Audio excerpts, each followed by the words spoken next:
and I will be trying to share a few information and experiences with regard to farmer producer organizations. Since you're all from agriculture background, and now we are talking much about farmer producer organizations, which are called as FPOs, which is an innovative institutional mechanism or a model for addressing and resolving challenges and problems of small and marginal farmers across the Indian subcontinent. I will try to give you, because 1 hour is too short a period for covering this big topic. I will try to touch upon the skeletal framework, what I can share with you. And then in case you have any queries and questions, you can continue to interact with us either over email or mobile phone, whatever it is. Friends, we are all aware that after the independence, the government of India started organizing farmers into cooperatives. We borrowed this cooperative concept from Germany, and then we adopted it to Indian subcontinent. And we have several cooperative systems, cooperative models, cooperative procedures across the country. And it is basically a state-specific institution. And over a period of 75 years, we have seen in most of the cases we were not very, very successful with regard to cooperatives, because these cooperatives focused only on the welfare aspects. They never looked at agriculture as a business. Apart from that, there were several interferences, either from the government side or from the political interference, or at the village level, there used to be interference from the big and large farmers.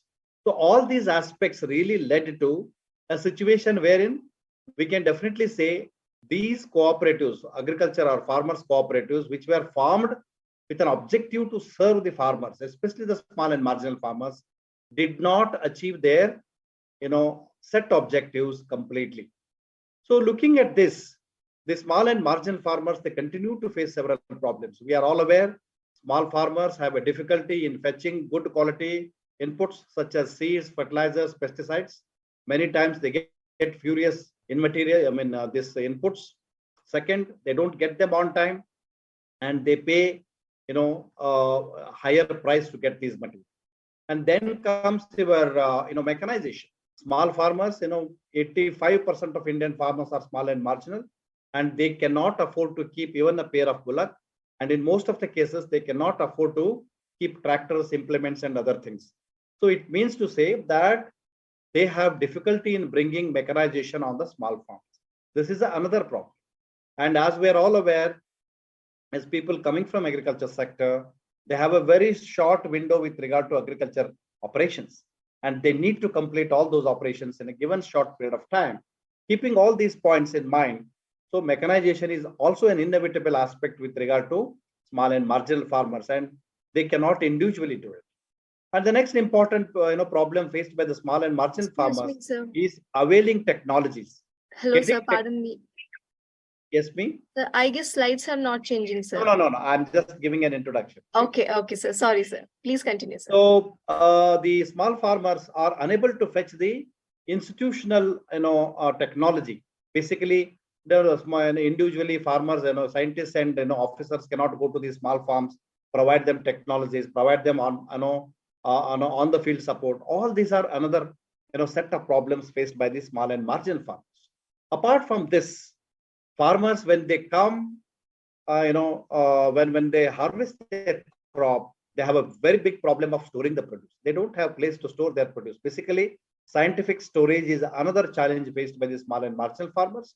And the most important one is marketing of the produce by the small farmers. Since their quantity of produce that they bring is very small, and they cannot go and dictate the market. They don't have any bargaining power because of the lack of economies of scale.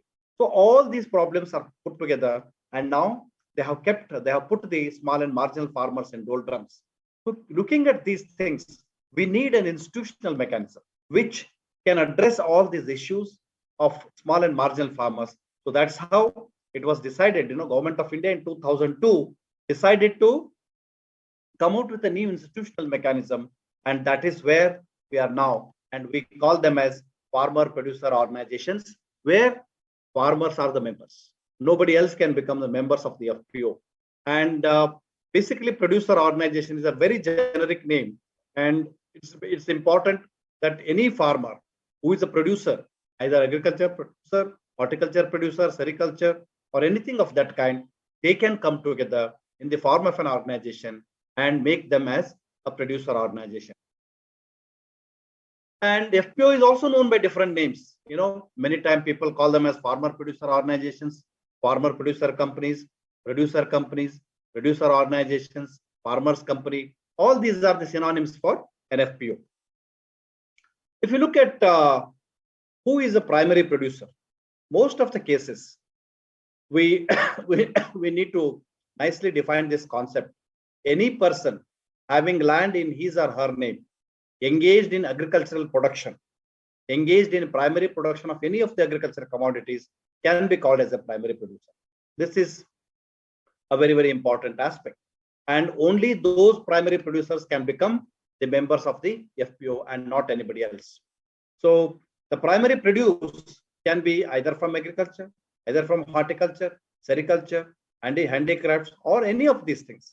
So they can all be called as primary producers. If you look at the objectives, what are the important objectives of the FPOs? Basically, the important objectives of the FPOs is to ensure better income to the member farmers through their own organization. They come together, they work together, they buy together, they sell together, they process together, they do things together. So the second important benefit that brings to the small farmers by the FPO is the small producers, they don't have volumes individually. When they come together, when 10 farmers come together, 100 farmers come together, they can dictate terms because they have huge volumes of produce to sell. So they can get the benefits of economies of scale.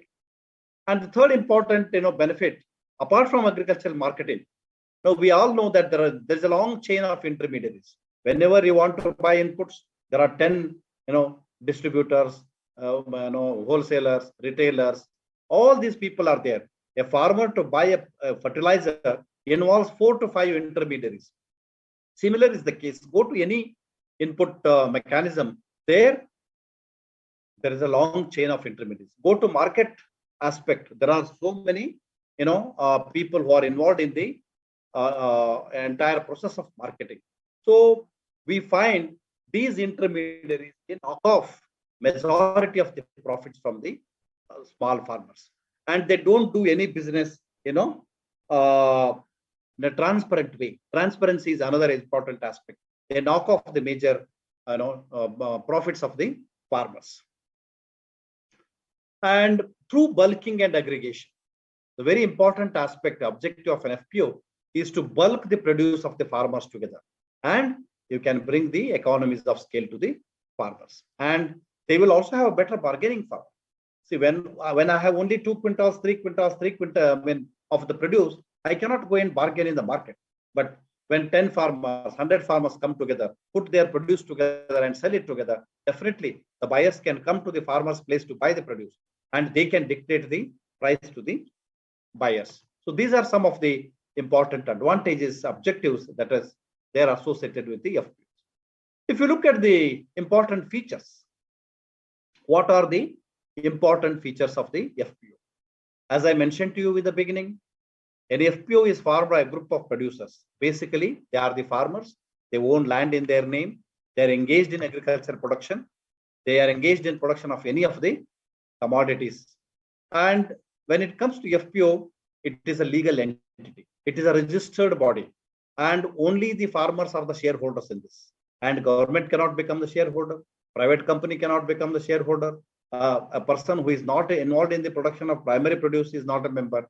It is only the farmers and the farmers. Another important feature of the FPO, it deals with the business activities. Business activities that are related to the production of primary produce. So it works completely for the benefit of the farmers. It is completely aiming at bringing more and more benefits to the small and marginal farmers.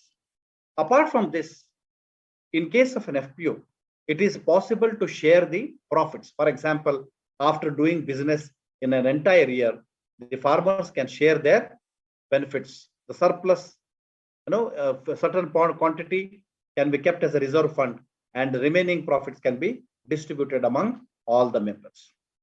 The most important aspect here is the ownership of the producer organization. The ownership of the FPO is its members. So this is very, very important. This is formed by the members, managed by the members, run by the members. Profits are shared among the members. If you look at the advantages, what are the advantages of an FPO? When you compare this with the cooperative, what sort of advantages it brings? As I mentioned to you, we could not achieve much with regard to cooperatives. We were looking for another institutional mechanism wherein we can bring more and more benefits to the small and marginal farmers. So it was when the institutional mechanism was thought of, it is converted into a hybrid. If you look at an FPO, it is a hybrid model between a cooperative society and a private limited company. It means to say it brings all the cooperative principles into fold, and also it brings the benefits of professional management of a FPO similar to that of a private sector. So this is the difference. It means it has all facets of a cooperative society. It brings or it does the business in a very professional way, like a private limited company does. So this is a very, very important feature. We call it as a hybrid between a private limited company and a cooperative sector. Ownership and the membership. As I mentioned to you already, FPO is owned by small farmers, producers, primary producers, or similar FPOs.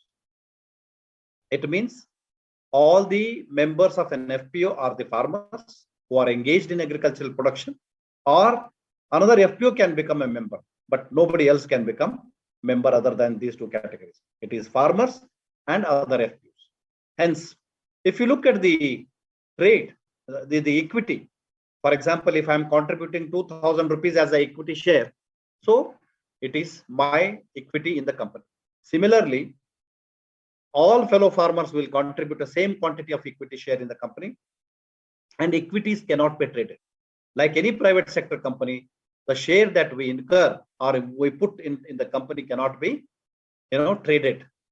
And if you look at the very interesting factor you should understand here, by any chance, if there is a failure of the company, if the company incurs a lot of loss, and the liability of the members is limited to the paid amount of the share. For example, if my company incurs 10 lakh rupees loss, in that case, the maximum liability I get from my company loss is my share amount, nothing more than that. It means the private assets of the members cannot be attached to the loss. It is not the case in case of a private company.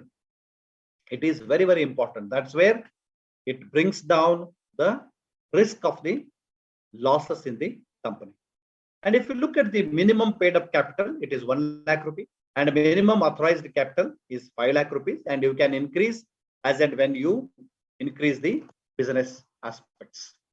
And if you look at the minimum number of producers, for example, I want to start an FPO. What is the minimum number of farmers to be there?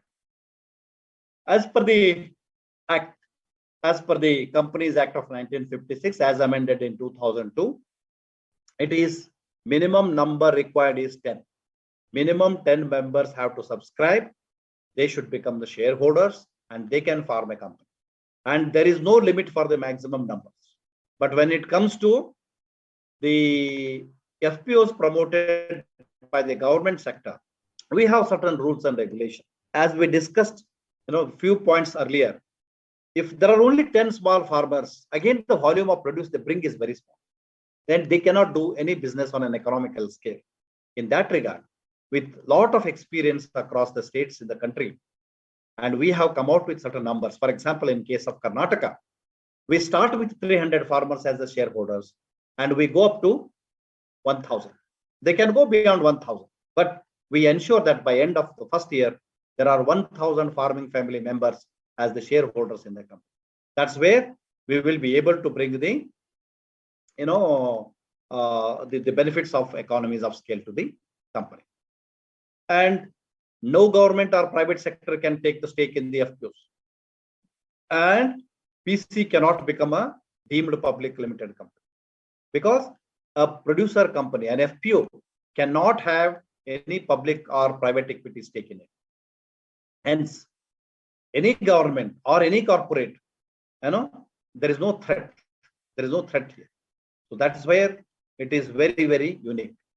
And another important aspect here, the area of operation. Look at this. For example, if I'm registering a company under Cooperatives Act, in that case, what happens? A cooperative can only operate in the given state. If they want to go out and do the trade, they have to follow the norms and rules of the other state. But in case of a company, when a producer company is registered, when an FPO is registered under Companies Act, the area of operation of an FPO is the entire country. They can operate right from Kanyakumari to Kashmir. It means it gives a lot of flexibility to expand and do the business. You can do the business in a very free and professional manner across the entire country. So this is one of the most important, features, advantages brought about by the FPO to the farmers. If you look at the important activities, what are the different important activities that an FPO can undertake? As I mentioned to you earlier in a very simple way, the FPO can take a very important business of procurement of inputs in bulk. For example, if there are 1,000 farmers in a company, every farmer need not have to go to the market and bring the inputs. They will take the indent, they will collect the indent and buy the inputs directly from the producer. I would like to quote one example. For example, if you take a producer company, a fertilizer industry, usually what happens, fertilizer industry supplies its produce through a master, dealer. There will be a master dealer at the state, then the state level distributor, divisional level distributor, district level distributor, taluka level distributor, and a retailer. And then from the retailer, farmers buys. But if you can directly have a MOU, memorandum of understanding, with the fertilizer companies, and they can eradicate or remove all these intermediaries involved in from the factory to the supply to the FPOs. So this is how an FPO brings a lot of advantages. Though it can be involved in the procurement of the inputs in bulk and distributing it to the members. It can facilitate the finance for the inputs from the banks. They can disseminate the most important market information to the people, and they can provide the technology and innovations to the member farmers. They can undertake the aggregation and storage of their produce. They can construct their own godowns. They can also undertake simple processing, pre-processing things like drying, cleaning, grading, all those things. They can also build their own brand.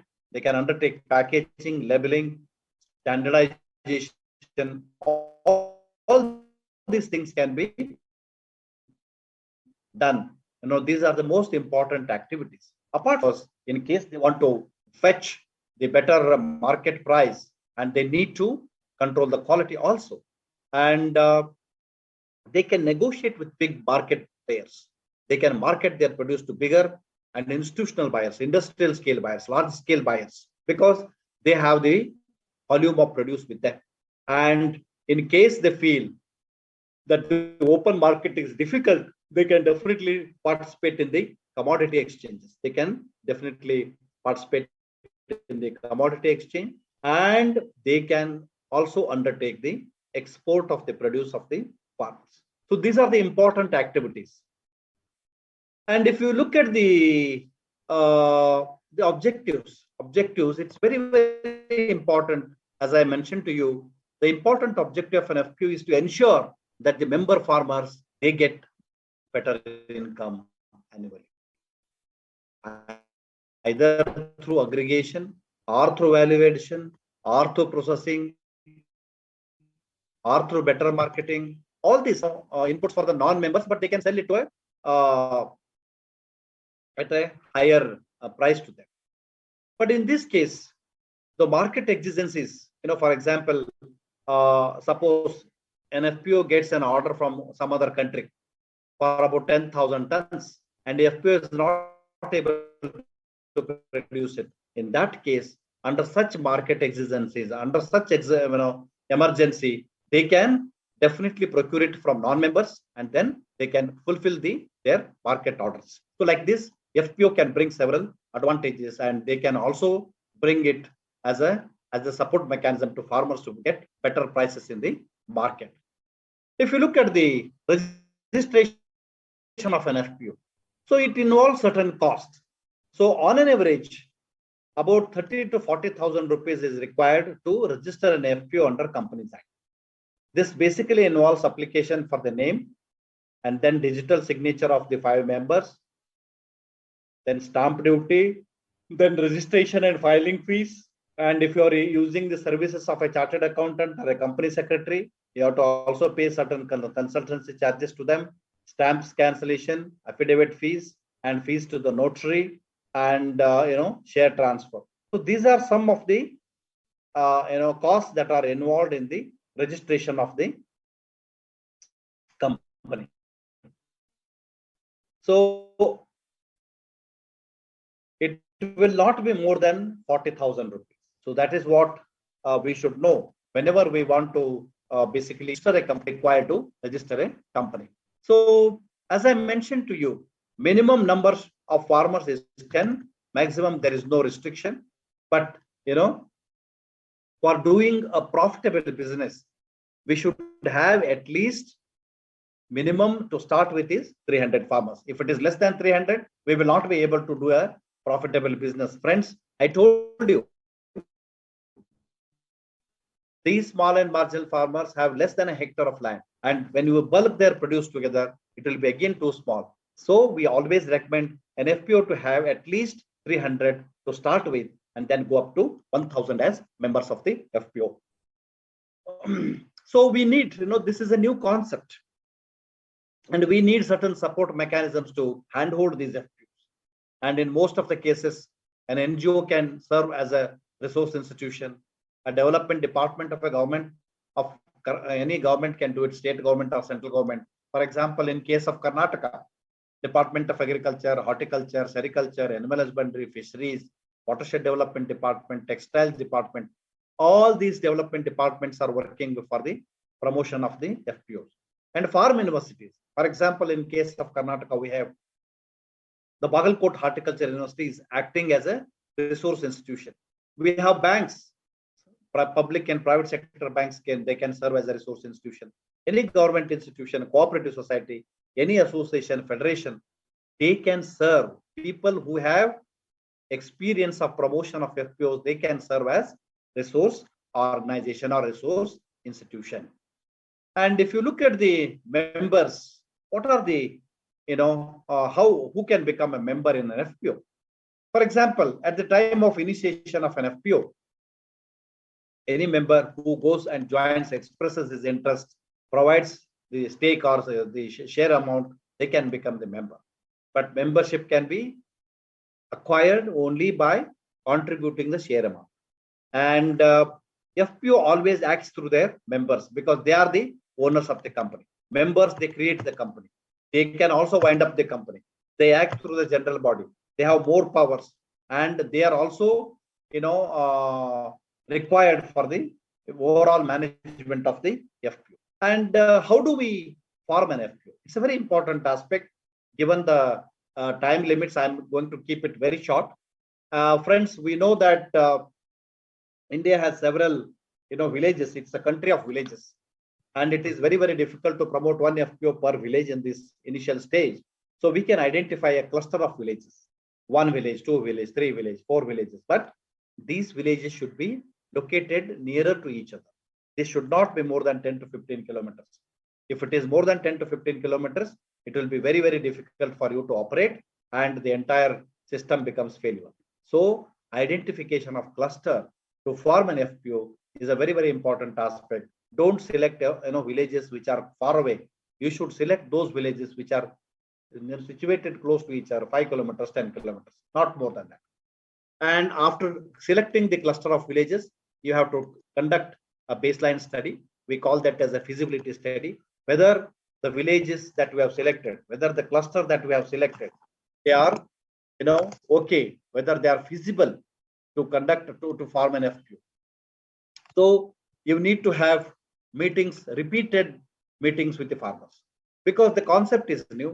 Farmers don't know what is an FPO, and once you go, twice you go, they don't believe you. You need to have a repeated, meetings with them, talk to them, convince them, tell them the advantages that an FPO brings to them, and then try to introduce the concept. And you have to identify farmers who are taking interest, identify some 10, 15 leaders in each village. Then you have to take them for an exposure visit. For example, if there is any good FPO working around you, take them, show them how they are working, so that brings a lot of confidence in them. They understand each other. They understand the concept. When they come back, they will be in a front role to convince the farmers and bring them under the ambit of an FPO. So it is very, very important. What we usually do is we identify about 20 farmers in the village. We call them as a farmers interest groups. When 20 farmers are identified, and we identify 2 coordinators, 2 lead farmers, they will be the spokespersons for that FIG. FIG is farmers interest group. Like this, in one village, you can have 1, 2, 3, 4, 10, 20, whatever, depending on the number of farmers. So from each FIG, we have 2 representatives. So in the initial stages, if there are 20 FIGs, we have 400 farmers, and you have 20 into 2 is 40 lead farmers. You call those 40 lead farmers, train them, guide them, take them to different places, involve in the repeated meetings, and put them in the front row. So many times we need time to understand. You cannot do it in one meeting. You need to have focused group discussions, focused meetings, hold meetings with prospective stakeholders, explain what is an FPO, what are the objectives, what possible business they can bring in the company, and what benefits it brings to them. And you have to look at a business plan. What is possible in that particular cluster? What type of crops can be produced? What business can be done? All these things have to do it. And then formation. There are different steps. How do we go ahead with the formation? Out of these lead farmers that were identified from each of the farmers interest group, ask them to identify 10 leaders. You just facilitate the process. Don't select, you have to leave the entire process to the farmers. Tell them what are their roles and responsibilities. These lead farmers are going to be called as promoter directors. We need at least 10 people in the beginning. So they will be subscribing to the memorandum of understanding. They will be serving as the promoter directors. Then prepare the draft articles of association. These are readily available, and you can take it from our institution. And you have to also prepare the memorandum of association, and then you have to call the first meeting of the interested farmers. Call them again, explain them, tell them what is written in the MOA, AOA, and you select the promoters, and you tell them what is the amount of share capital you want to do. Bring the share capital, put it in the savings account. So all this has to be done. And MOA, what is an MOA? Memorandum of Association is basically a charter document, and it includes the name, place or state where it is going to have its registered office, what are the objectives of the FPO, what is the authorized capital, what is the subscribed capital. All that information is there in MOA. And if you look at articles of association, basically this is the bylaws of a company. So it is basically, it's like a constitution. It talks about the management, what are the rules and regulations. All those aspects are written in the articles of association. So then you have to select the name of the company, keep a very unique name, and you get the name allocated from the company's registrar. Apply for the name online. You have to pay 1,000 fees to them, and then the selected applicants, you have to get the digital signature, and then you have to prepare the memorandum of understanding, model, articles of association, and then you have to go and get it registered in the company's society. Everything is online. There is no need for any physical movement. After the incorporation of the company. So you will get a certificate of commencement. We call it as COC. And then the company becomes a legal institution. It has perpetual succession and members of the owners, and they come into the entire process of law, and they can do the business with a common seal, and they are empowered to hold properties in the name of the company. They can do business. They can do business across the state. Unless you complete the process of registration, you are not supposed to do any business in the name of the company. You have to complete the entire process of registration, and then you have to also bring the name of the company. You have to identify the best business promoters, identify the people who can sell you the inputs. All those things can be done. And the management is basically done by the group of farmers. We call that as a board of directors. In the these are again selected from those lead farmers, farmers who have taken. As I mentioned to you, the promoter directors can be continued as board of directors, or you can re-elect and change the board of directors after the registration. So basically, they are either elected or selected anonymously by all the members of the FPO, and board of directors are responsible for the day-to-day management of the company. And there can be minimum of 5 directors, and maximum there can be 15. You cannot have less than 5, and you cannot have more than 15 directors in a FPO. And the office bearers, for example, basically CEO, we appoint a chief executive officer because he will be taking care of the day-to-day business of the company, and the company pays salary to them, and they get selected. And usually they identify people, they call for the interview, people apply, they interview them. Whoever is suitable, they appoint him as a chief executive officer. And you can also have another accountant, something like that.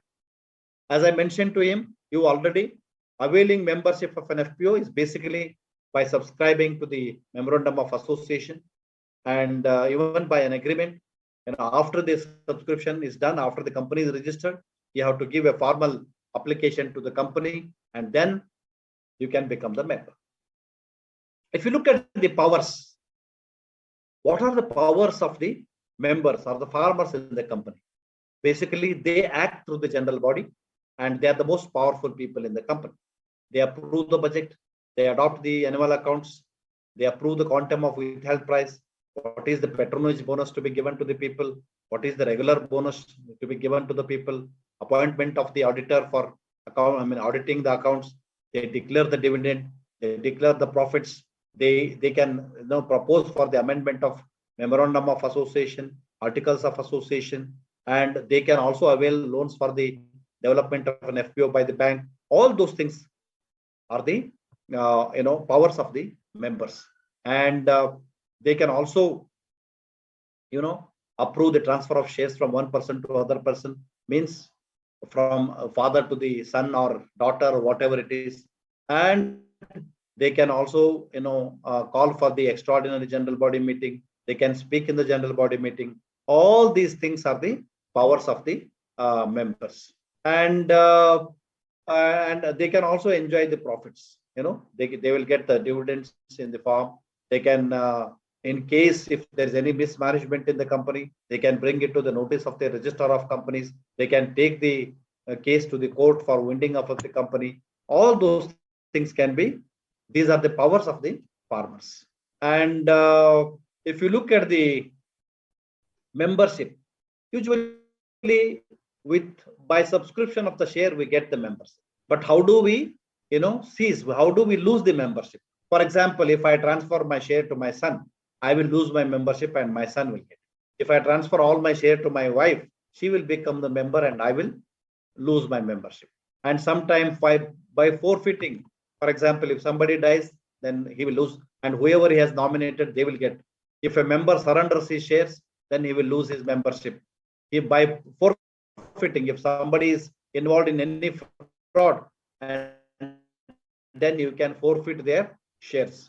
And if there's a court order saying that the shares are to be removed, So then official assignee, all those things, they will lose the membership. For example, if there is any mistake done by the member, if it is a grave mistake, then they can throw him out of the company.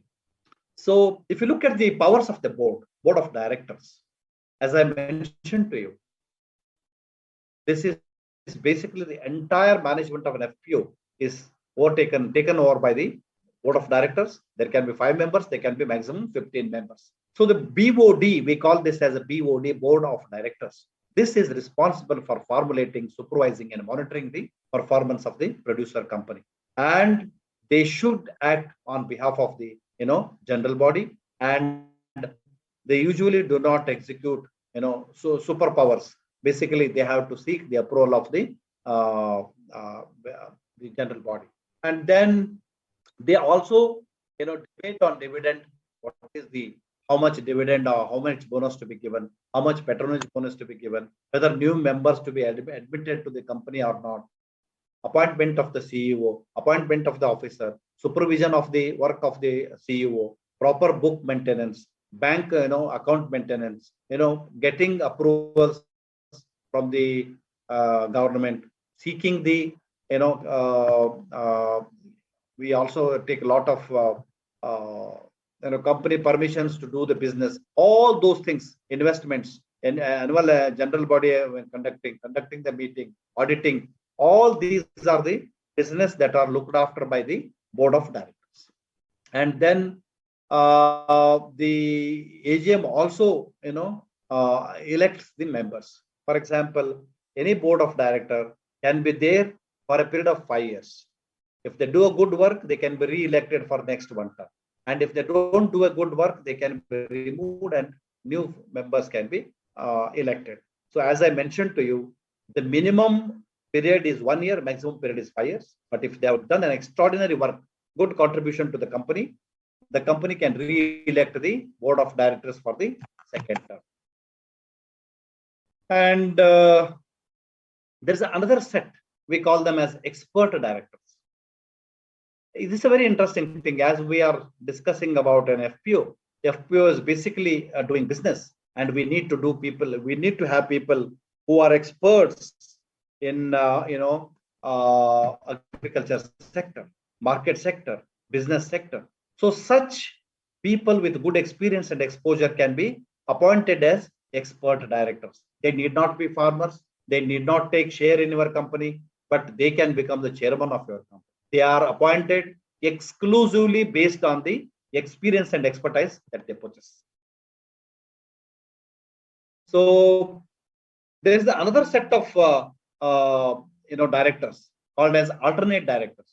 For example, in case if somebody is out of country or is not available to the services of the FPO, in that case you can have an alternate director. For example, I am going abroad for 4 months with my son or a daughter. I am not available for the business of the company for next 3 months. In that case, till I come back to the company, in my place, some person can be appointed by the board as an alternate director. If it is my absence to the company's business is more than 3 months, if it is less than 3 months, there is no need for appointing the alternate director. So how do we remove the directors? As I mentioned to you, if they are involved in any business which is against the interest of the company, if they are involved in any fraud, if they are involved in any mistakes in the company, in that case, they can be removed. If the board of directors remain absent for 3 consecutive board meetings, they can be removed. And if they are giving wrong information or misusing the powers of the director, or if they resign on their own, under such circumstances, they can be removed. And if you look at the CEO is basically a chief executive officer, is a qualified, experienced person appointed by any FPO for their day-to-day business, and he cannot be an internal member of an FPO. He is accountable. He is answerable to the entire FPO. He is answerable to the board of directors. He has to work based on the directions of the board of directors. So he is responsible for the day-to-day functioning of the business. For example, it can be an administrative business, day-to-day affairs of the company, operation of the bank account, making arrangement for the safe custody of the cash, overseeing the assets, signing business-related documents, bringing more business opportunities, maintaining book of accounts, undertaking all legal compliances. All this has to be done by the CEO. And if any members ask for any information, he has to furnish it. Make appointments, of the accountants and all. This is in accordance with the selection procedures, and assist the board in getting information, getting new information, bringing more members on the board. And he has to advise the board of directors on legal terms, legal matters. All this has to be done. And if there is any special powers given to him, both in finance as well as in signing the business activities, he can do it. So this is how, and he can discharge any other functions as assigned or delegated by the board. It is basically the chief executive officer who takes care of the entire FPO business. Friends, I stop here now because time is short, and I would like to take up. We are left with another 10 minutes. We can take up some questions, answers. I can answer any of your questions. Feel free to ask questions, and I should be more than happy to answer any of your questions. Okay? Yeah. Yes, Preeti, you can take some questions. Yes, sir. Thank you so much, sir. Thank you so much for getting ourselves into this topic, and we are thankful that you very well explained about the FPOs. And there are several questions in the chat box. So I would like to, with your permission, I would like to deliver the questions, sir. And somebody from the chat box is asking for your email ID, sir. I don't know if they want to communicate with no issue. Yes, you sir. have my email ID. Yes, sir. Yes, sir. We will put in the chat box and we will give to the participants. No yes, issue. So there is a question, sir, because since the organization is working for the welfare of small farmers, small and marginal farmers. So, and our small and in India, especially small and marginal farmers are not very well aware of these kind of organizations. So how to do the awareness thing, like how to let them know about these kind of things so that they will be benefited? Preeti, this is a very important question. All the state governments involved in agriculture sector, they need to do this. We have done several campaigns from last 6-7 years. Come and ask in Karnataka, every farmer knows about it. We have 1,260 FPOs working, nicely in Karnataka, and certain FPOs are doing a business more than 15 crores per annum. Can you imagine? 15 crores business is done by the farmers in Karnataka, and some are small, some are emerging. So it is one-to-one. It is the responsibility of people like you and me, people, institutions like Just Agriculture, universities, departments. All of us have to do it. Use the media, use the print media, electronic media to talk about FPOs. Spread the message across the farmers so that they are aware. They should know that these are institutions meant for their welfare, meant for their benefit. They should become the members. And it is the duty of every learned person like you and me to take this message to the farmers in the country and see that farmers are aware of FPOs. And government alone cannot do it. It is the duty of all of us to do this and spread this message and create awareness among the farmers. Thank you, sir. So there is a question from Team Antenna Private Limited. She's asking, please name authenticated government sites having updated state-wise information of FPOs. You can go to the Ministry of Agriculture and Farmers Welfare, Government of India, and there you will get the entire national level information. And if I would like to quote the example of Karnataka. We have one center of excellence for FPOs. You can go to www.coefpo.org. You can get the number of FPOs registered and operating in Karnataka. You can also go to the Watershed Development Department of Government of Karnataka. You can see the complete list of FPOs operating, promoting institutions, their age, everything is available. So you can take that, the respective state government as well as the central government. So there are certain FPOs promoted under central sector, certain FPOs are promoted under state sector schemes. So all the information is compiled at the state level as well as at the national level. So these FPOs are made under, a central, this Companies Act. So means the center sponsored scheme or something. Is it like No, that, there are sir? two things, Preeti. One is they are formed under central sector schemes. They are also formed under government of state government schemes. There are certain CSR institutions which are involved in the promotion of FPOs. NABARD is involved in the promotion of FPOs.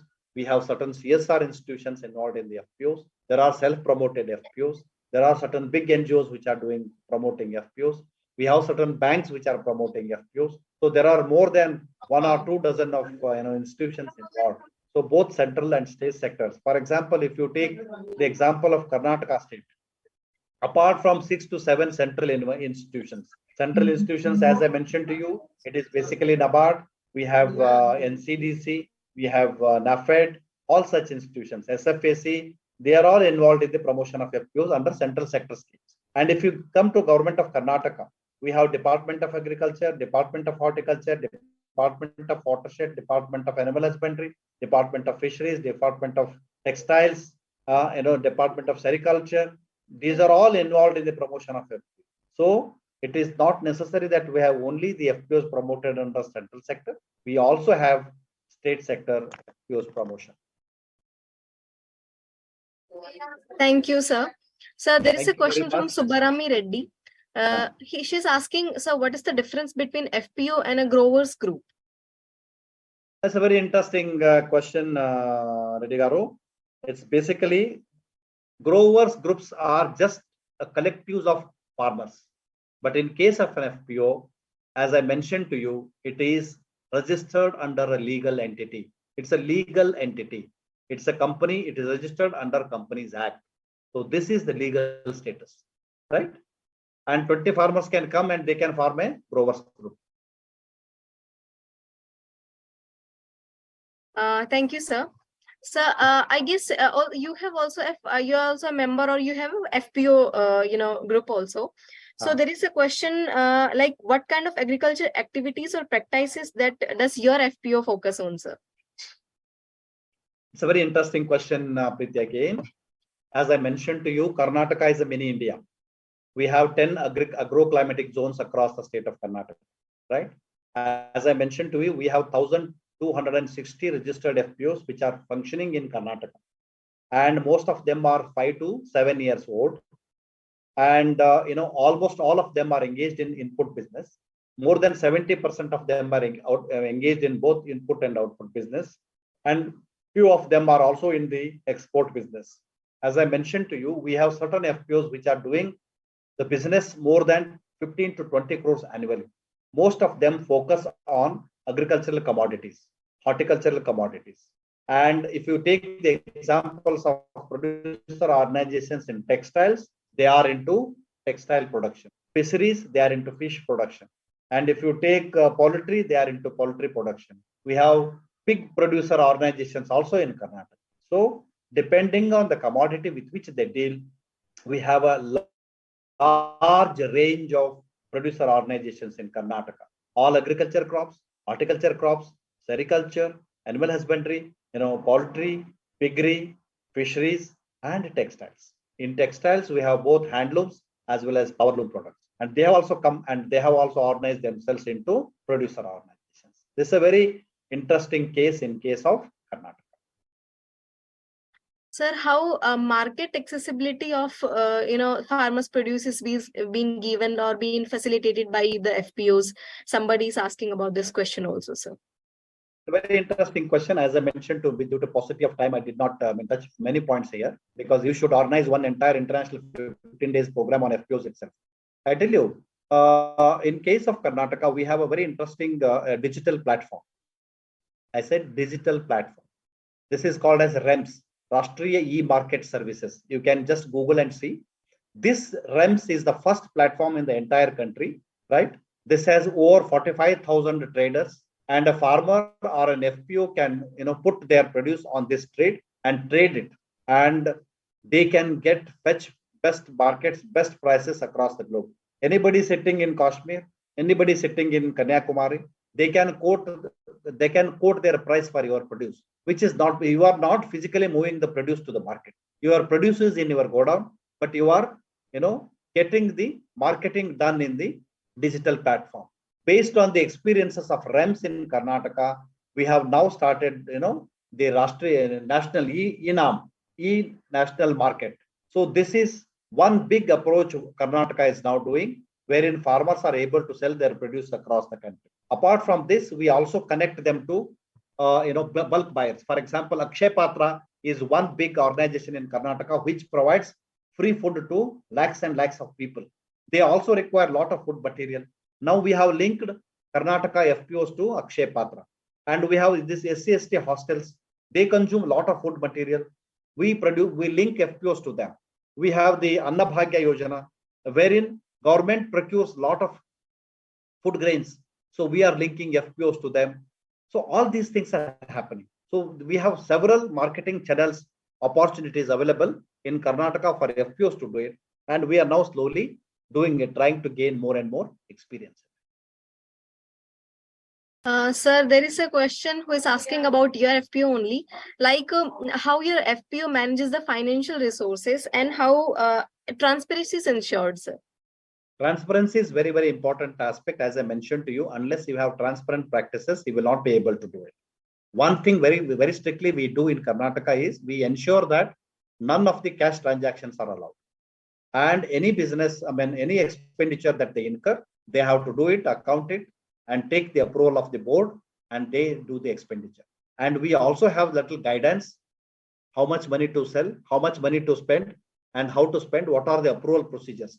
For example, if they are making an investment of 10 lakhs into certain business opportunity, they cannot take the decision on their own. They have to call a special annual general body meeting, take the approval, discuss the points, agenda in the meeting. If the AGM approves, then only they will invest the money. So this is how financial transactions are, made transparent. And everything is to be, we have a computerized package. They have to enter the entire accounts into double, entry system, and it has to be audited every year. All these systems are there. Thank you, sir. So other than agriculture produce, there are several other produces as well. For example, from the forestry sector, we can have timber, or we can have other minor forest produce also. So in this regard, Ravi Kumar RK is asking, sir, is there any FPO related to forestry sector and its scope in it? We have certain tribal FPOs in Karnataka, which are focusing more on, the minor forest produce, collection of honey. These things are there, and they're very nicely doing it in Karnataka.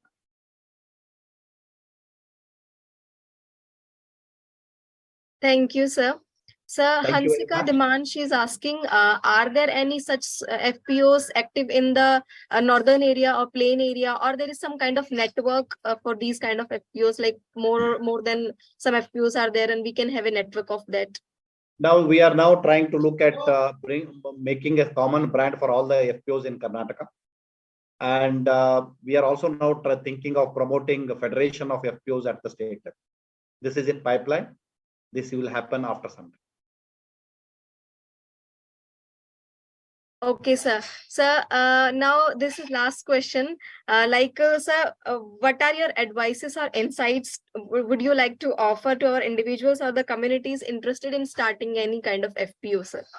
Friends, as I mentioned to you, this is the last avatar for farmers. And if we fail to use this as an institutional mechanism, we will be in a very difficult situation in the days to come. Every one of us should understand the concept of an FPO, help farmers to farm their own FPOs, guide them, handhold them, help them, so that they are organized. Every sector in the country is organized, Preeti, except farmers. You go to a barber shop, they have a rate board. You go to your beauty parlor. For example, if you go to a beauty parlor, they have put the rate board there, and they will not even allow you to pay 1 rupee less, right? And this is decided by the collective of barbers across the city or whatever it is. But in our case, nobody knows. Whatever the price quoted by somebody, we sell it. So it is very high time for the farmers to come together. Every sector in the country is organized except farmers. And we need to, it is our bound duty. We're all into agriculture sector. We need to organize farmers. give them the power to decide the price for their produce. That's how we can make their life more. And we want our farmers to go in Ferrari. That's my dream. My farmer should go in a Ferrari. And it can happen only when they become empowered. Only when they can dictate terms to people. Otherwise, and we even don't have courtesy to salute him 3 times a day. We eat just because of the farmer. And we cannot eat notes and coins. Every time in a day, 3 times in a day, we have to remember salute the farmer. So it is not just enough to salute him. We need to help him, bring them together, put them in an institution, build their stronger institutions, help them so that they also lead a dignified life in the country. So that's what is my message to people. People who are in agriculture, they have to have passion for helping farmers. It is passionate job, and you just can't do it as a duty. It is, you have to have passion, you have to have concern for the farmers. Sir, pardon me, there is another question from Vipasa Saikia. She's asking, are there any FPO active in the Northeast India? Yes, there are certain active, FPOs in Manipur and other things. I can share the information if you want. And slowly, even Tripura, they want to promote. West Bengal is now trying to promote. We can share some of them, with you.